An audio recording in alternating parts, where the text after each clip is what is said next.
তাহলে আজকে যারা শিয়া ইমাম হুসাইন রাদিয়াল্লাহু তাআলা আনহুকে নিয়ে বেশি কান্নাকাটি করতেছে, তারাই কিন্তু আবার ইমাম হুসাইনের হত্যাকাণ্ডের সবচাইতে বেশি দোষী। আমরা তো মুহররম মাসের একেবারে শেষ পর্যায়ে এসে পৌঁছে গেছি। আপনার কাছে আমরা জানতে চাচ্ছি যে ইমাম হুসাইন রাদিয়াল্লাহু তাআলা আনহুর হত্যাকাণ্ডে সবচেয়ে বেশি দোষী কে? আচ্ছা, এখানে আমরা যদি ইমাম হুসাইন রাদিয়াল্লাহু তাআলা আনহুর হত্যাকাণ্ড নিয়ে বা তিনার শাহাদাত বরণ নিয়ে আলোচনা করতে যাই, দোষী যেহেতু আপনি জিজ্ঞেস করছেন, এখানে এক কথায় কাউকে আমি দোষারোপ করতে চাই না। তবে সবচাইতে বড় দোষারোপ আমাদের দেশে ধরেন বা অনেকে বলে যে ইয়াজিদ সবচাইতে বড় দোষারোপ, ইয়াজিদের ব্যাপারে সবচেয়ে বেশি আলোচনা হয়ে থাকে, ব্যাপারে সবচেয়ে বেশি আলোচনা হয়, বা আপনি ওবায়দুল্লাহ ইবনে জিয়াদ বলতে পারেন। তবে আমি এখানে একটু ভিন্ন রূপ দিই, সেটা বলতে গিয়ে আমি বলি যে সবচাইতে বড় দোষী হচ্ছে কুফাবাসী। কেন, এটা একটু এক্সপ্লেন করি।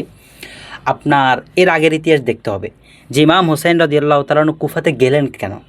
কারণ ইমাম হুসাইন যখন তিনি মদিনাতে ছিলেন, তিনার কাছে বারংবার প্রস্তাব পাঠানো হচ্ছে, চিঠি দেওয়া হচ্ছে যে আপনি কুফাতে আসেন, আমাদের একটা বড় দল আছে, বড় কাফেলা আছে, আমরা ইয়াজিদের বিরুদ্ধে লড়াই করব বা এরকম একটা কিছু সংগ্রাম করব বা বিপ্লব করব। সো তিনি কিন্তু মদিনা থেকে মক্কাতে গেলেন, এবং মক্কায় যাওয়ার পরে তিনি তিনার যে চাচাতো ভাই ছিলেন মুসলিম ইবনে আকিলকে পাঠালেন যে কুফাতে আসলে জনগণ আছে কিনা আমাদের পক্ষে সেটা একটু যাচাই বাছাই করার জন্য। তিনি গেলেন, যাওয়ার পরে দেখলাম 12,000-এর একটা কাফেলা আছে প্রস্তুত। তিনি ইমাম হুসাইনকে চিঠি লিখে দিলেন। পরবর্তীতে তাদের মুনাফিকে দেখে তিনি তেনার মৃত্যুর আগে আরেকজনকে একটা চিঠি দিলেন যে ইমাম হুসাইনকে বলো না আসতে। এরপর ইমাম হোসেন চলে আসলো। ওই চিঠি যাওয়াতে একটা হয়তো ইমাম হোসেন তো আগে রওনা করে ফেলছে, সো ইমাম হোসেন আস্তে আস্তে ওই চিঠিটা ইমাম হোসেনের কাছে চলে গেল। ইতিমধ্যে ইমাম হোসেন কুফার একেবারে নিকটবর্তী। এরপরও তিনি গেলেন। তিনি যাওয়ার পরে কুফার অনেক লোককে দেখলেন যে না ইমাম হুসাইনের সাথে আছে, কিন্তু পরবর্তীতে যখন দেখলেন ইমাম হুসাইন যখন ইয়াজিদের বাহিনীদের সাথে, যেখানে আপনার ওবায়দুল্লাহ ইবনে জিয়াদ যাদেরকে পাঠালো তাদের সাথে যখন যুদ্ধে লিপ্ত হওয়ার সম্ভাবনা, তখন কুফাবাসী ইমাম হুসাইনের সাথেই নাই। এবার আপনি একটা লজিক্যাল জিনিস দেখেন, আমি আপনাকে দাওয়াত করলাম যে আসেন, আপনি আমাদের এলাকা আসেন, আপনাকে আমরা সম্মান করব, বা আপনার বিরুদ্ধে পুরো দেশবাসী আমরা আপনাকে সেভ করব। আমরা আপনাকে দাওয়াত দিয়ে আনলাম, কিন্তু আমরা আপনাকে সেভ করলাম না। তাহলে এখানে যারা আপনাকে হত্যা করছে তারা বেশি দোষী নাকি আমি বেশি দোষী? আমি বেশি দোষী, কারণ আমি আপনাকে নিরাপত্তা দেওয়ার কথা বলেও নিরাপত্তা দিই নাই, মুনাফিকি করছি। তো কুফাতে মূলত কারা ছিল? তারা হচ্ছে শিয়া। তাহলে আজকে যারা শিয়া ইমাম হুসাইন রাদিয়াল্লাহু তাআলা আনহুকে নিয়ে বেশি কান্নাকাটি করতেছে, তারাই কিন্তু আবার ইমাম হুসাইনের হত্যাকাণ্ডের সবচাইতে বেশি দোষী আমি মনে করছি। কারণ তারা ইমাম হুসাইনকে ডেকে আনছে, চিঠি দিয়ে আনছে, আসেন আমরা আপনার সাথে আছি। কিন্তু পরবর্তীতে ইমাম হুসাইন যখন তাদের কাছে গেল, তারা ইমাম হুসাইন রাদিয়াল্লাহু তাআলা আনহুর সঙ্গ দিলেন না দেওয়ার কারণে তিনি শহীদ হলেন। যদি তারা সঙ্গ দিতেন তাহলে ইমাম হুসাইন আজকে যে পরিস্থিতিতে পড়ছে ওটাতে পড়তে হতো না। কুফাতে যাওয়ার পরে তিনি তো কুফাতে যেতেন না, ইনভাইট করে নেওয়া হয়েছে। তিনি কুফাতে যেতেন না। তিনি কুফাতে যাওয়ার মূল কারণ হচ্ছে তিনাকে দাওয়াত দেওয়া হয়েছে। ওই যে আমরা একটা কবিতা বলি যে হে কুফাবাসী আমি আসি রে, আমাকে দাওয়াত দেওয়া হয়েছে, মুসাফির না সমঝো মা আয়া নেই হো ভুলায়া গায়া হুঁ, যে আমাকে মূলত দাওয়াত দিয়ে ডাকা হয়েছে, আমি তো নিজ থেকে আসি নাই। তো ইমাম হোসেন যদি নিজ থেকে যেতেন একটা কাফেলা নিয়ে যুদ্ধ করার জন্য, তাহলে সেটার রূপরেখা ভিন্ন ছিল। যেহেতু ইমাম হোসেন নিজ থেকে মূলত যায় নাই, তাকে দাওয়াত দেওয়া হয়েছে, আর দাওয়াত দেওয়ার পরে তিনার সঙ্গ দেয় নাই তারা, তাহলে সবচাইতে বেশি ইয়াজিদ থেকেও আমি মনে করেছি এখানে দোষারোপ হচ্ছে কুফাবাসী, যেটা আজকের যুগে শিয়া। তাহলে শিয়ারা যত ইমাম হোসেনকে বেশি কান্নাকাটি করুক, তারাই মূলত ইমাম হোসেনের হত্যাকাণ্ডে শাহাদাত বরণে তাদের দোষটা বেশি। আর ইয়াজিদ বলেন, ওবায়দুল্লাহ ইবনে জিয়াদ বলেন, এখানে আবার আমাদের দেশে আরেকটা কালচার আমি দেখি, সেটা বলছে কি আমাদের আহলে হাদিস সমাজে যারা আছে ওনারা ইয়াজিদকে রাদিয়াল্লাহু তাআলা আনহু বলেন। এটা অত্যন্ত দুঃখজনক। কেন? প্রথমত হচ্ছে রাদিয়াল্লাহু তাআলা আনহু কাকে বলে? সাহাবায়ে কেরামের ব্যাপারে। তো ইয়াজিদের জন্ম হচ্ছে 25 বা 26 হিজরিতে। তাহলে ইয়াজিদ তো রাসূলুল্লাহ সাল্লাল্লাহু আলাইহি ওয়াসাল্লামকে দেখে নাই, কারণ রাসূল সাল্লাল্লাহু আলাইহি ওয়াসাল্লাম ইন্তেকাল করছে 10 হিজরিতে, 10 হিজরিতে ইন্তেকাল করছেন। তো ইয়াজিদের জন্ম হচ্ছে 25 থেকে 26 হিজরি। এখন ইয়াজিদ তো প্রায় 15-16 বছর পরে জন্মগ্রহণ করছে, রসুলকে দেখে নেয়, তাহলে ইয়াজিদ সাহাবী না। আমরা ইয়াজিদকে আনতে পারলে তাবির জায়গায় আনতে পারি। তাবিকে আমরা সচরাচর রাদিয়াল্লাহু তাআলা আনহু বলি না, কারণ আল্লাহ সুবহানাহু ওয়া তাআলা রাদিয়াল্লাহু তাআলা আনহু ওয়া রাদওয়ান যে আয়াতটা, এটা মূলত সাহাবায়ে কেরামের ব্যাপারে বলছেন। এবং এরপরে অনেকে অর্থের দিকে তাকিয়ে বলে যে না, আমরা যারা আল্লাহওয়ালা হক্কানি বা অনেক বড় ইমাম তাদের ব্যাপারে, যেমন ইমাম আবু হানিফা রাহিমাহুল্লাহর ব্যাপারে অনেকে ইমাম আবু হানিফা রাদিয়াল্লাহু তাআলা আনহু বলে, বা ইমাম শাফির ব্যাপারে বলে। সেটা হচ্ছে আমরা নিশ্চিত এই ব্যক্তিটা বড় ইমাম, আল্লাহওয়ালা, জান্নাতে যাবে ইনশাআল্লাহ।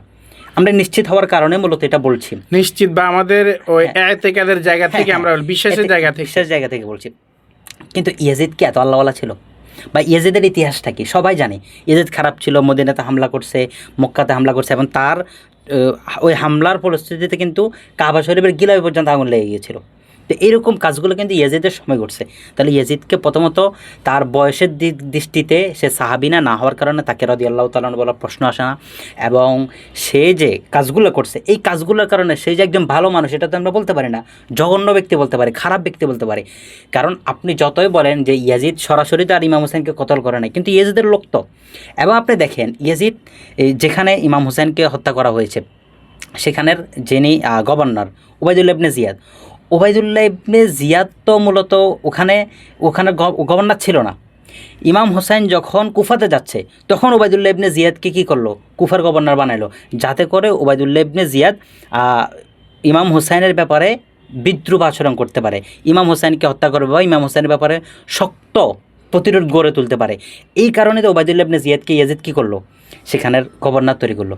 তার মানে আমরা বুঝতে পারলাম যে ইমাম হোসাইনের হত্যাকাণ্ডে শহীদ হওয়ার পিছনে মূল মাস্টার মাইন্ড আমরা ইয়াজিদকে ধরে নিতে পারি, কিন্তু যাদের আশ্রয় পাওয়ার কারণে, প্রশ্রয়ের কারণে ইমাম হোসেন শহীদ হয়েছে তারা হচ্ছে কুফাবাসী। তাহলে আমি এখানে বর্তমান যারা শিয়া, হ্যাঁ, যারা শিয়া, এই শিয়া এরাই তো। এরা দেখেন হযরত আলী রাদিয়াল্লাহু তাআলা যখন আমির মুআবিয়ার সাথে যে দ্বন্দ্ব বলতে কি এটা মুনাফিক সাবাই গোষ্ঠীদের মুনাফিকের কারণে তাদের মধ্যে একটা মতভেদ সৃষ্টি হলো, তখনও কিন্তু সুযোগ নিয়েছিল এই কুফাবাসী, এই শিয়ারাই মূলত সাবা গোষ্ঠী থেকে আসছে, এবং এরাই মূলত আজকে যারা হুসাইন বলে কান্নাকাটি করে এবং তারা মাতম করে, হ্যাঁ, এগুলো করতেছে। আচ্ছা, এখানেতে ইমাম হুসাইন তিনি শাহাদাত বরণ করলেন, এই জন্য আপনি মাতম করতেছেন, ওকে মানলাম। তো ইমাম হাসান রাদিয়াল্লাহু তাআলা তিনি তো নবীর রক্ত, নবীর নাতি, তো তিনি তো বিষ পানের কারণে কি হয়েছে, শাহাদাত বরণ করলেন। তখন ওরা বিষে তো খাওয়া দরকার ছিল, যে তারা ইমাম হোসেনের নাতি বিষ পান করার কারণে তাকে ইহুদিরা বিষ পান করে দিয়েছিল। এখানে তিনি একজনের জন্য করছে, আরেকজনের জন্য কিছুই করছে না। এবং এটা একটা বৈষম্য, এটা একটা অবশ্যই বৈষম্য। আবার দেখেন, আপনি যখন কাউকে সবচেয়ে বেশি ভালোবাসবেন, তাহলে ওই ব্যক্তি যে জিনিসগুলোকে ভালোবাসে আপনি ওই জিনিসগুলোকে ভালোবাসবেন, ন্যাচারাল না? এখন তিনারা রাসূলুল্লাহ সাল্লাল্লাহু আলাইহি সাল্লামকে, অর্থাৎ আলে বায়াতের প্রধান তো রাসূলুল্লাহ সাল্লাল্লাহু আলাইহি সাল্লাম, তিনার কারণে তো মূলত তিনার সাহাবী বা তিনার নাতি হুসাইনকে মহব্বত করছে, এই কারণে তো মূল তো রাসূল সাল্লাল্লাহু আলাইহি সাল্লাম। এখন রাসূল সাল্লাল্লাহু আলাইহি সাল্লাম মূল হয়েছে, ওকে, তো রাসূলুল্লাহ সাল্লাল্লাহু আলাইহি সাল্লাম যাদেরকে বেশি মহব্বত করতেন, হযরত আবু বকর রাদিয়াল্লাহু তাআলা, হযরত ওমর রাদিয়াল্লাহু তাআলা আনহু। এমনও হাদিস রয়েছে যে বুখারী মুসলিমে, যে রাসূল সাল্লাল্লাহু আলাইহি সাল্লাম বলছেন যে আমার উম্মতের সবচেয়ে শ্রেষ্ঠ উম্মতকে হযরত আবু বকর রাদিয়াল্লাহু তাআলা আনহু। এখন আপনি বলছেন আপনার রাসূলের সবচেয়ে বেশি মহব্বত করেন রাসূলকে, কিন্তু আবার আপনি আবু বকর রাদিয়াল্লাহু তাআলা আনহুকে গালাগালি করেন। সো আপনার মহব্বতটা এখানে তো আমরা ভণ্ডামি দেখতেছি, এটা মূলত মহব্বত না। তো এখানে মুসলিমদের ফাটল সৃষ্টি হওয়া, ঐক্য নষ্ট হওয়া, মুসলিমদের অবনতি, যা কিছু বলেন, এই সব কিছুর মূল প্রধান যারা স্টার্ট করছে তারা হচ্ছে শিয়া। আজকের যুগে যারা শিয়া, এরাই মূলত ইমাম হুসাইনের হত্যাকাণ্ডে সবচেয়ে বেশি দোষী, এবং মুসলিমদের ঐক্য নষ্ট করতে সবচেয়ে বেশি বড় দোষী হচ্ছে এই আজকের যুগে শিয়ারা। তাহলে কি আমরা বুঝতে পারলাম যে ইমাম হোসেন রাদিয়াল্লাহু তাআলা আনহুর হত্যার ক্ষেত্রে বা তার শাহাদাতের ক্ষেত্রে কি ইয়াজিদ থেকেও বর্তমান শিয়া যারা তারাই সবচেয়ে বেশি দোষী?